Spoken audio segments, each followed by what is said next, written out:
À la différence de l'animal, dont la volonté est déterminée par l'instinct, l'homme possède une volonté libre.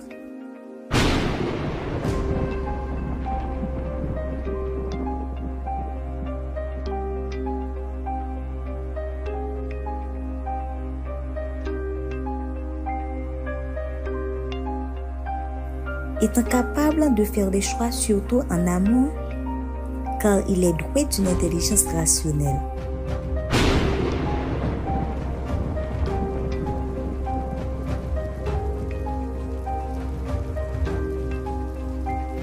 Au-delà, toutefois, de cette liberté de base, de cette volonté libre, il existe une liberté supérieure. La liberté du cœur. Un cœur libre est un cœur qui a l'habitude de dire oui.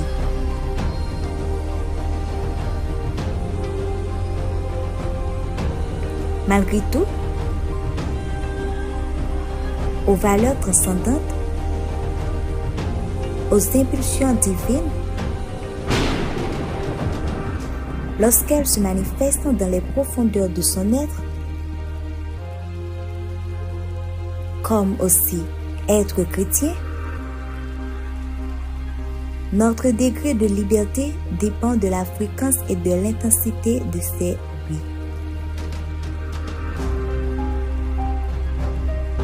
Cette liberté du cœur est le fruit d'un profond travail sur soi-même.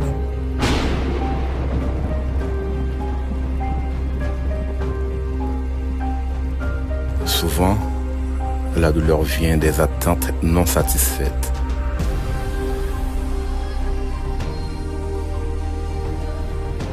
Si nous avons des attentes irréalistes ou idéalisées de ce qu'est l'amour,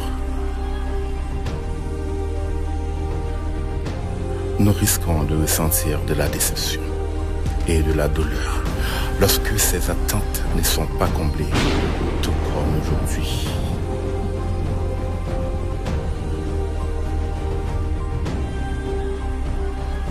Aimer et être aimé nous rend vulnérables, et cette vulnérabilité peut parfois entraîner des douleurs.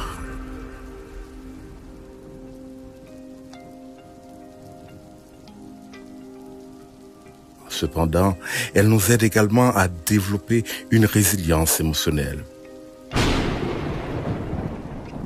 et une capacité à gérer et surmonter les défis. D'une part essentielle de l'amour, c'est l'amour propre.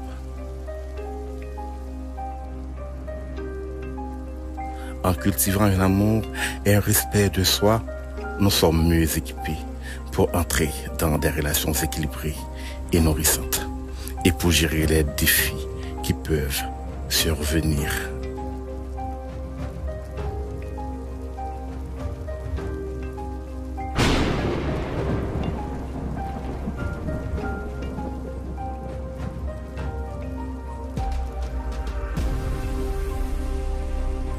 En somme, l'amour peut certes être accompagné de douleur, mais il est également une source immense de bonheur et de satisfaction.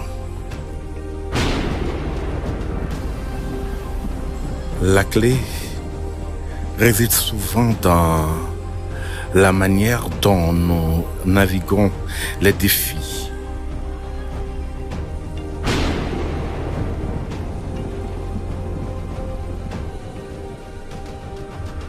Et dans notre capacité à grandir.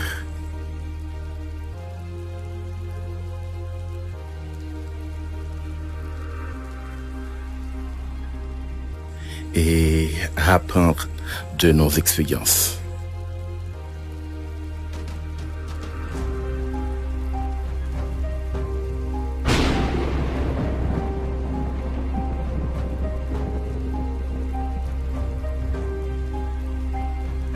Maintenant, je tiens à vous dire, avec cette Bible j'ai un défi à relever.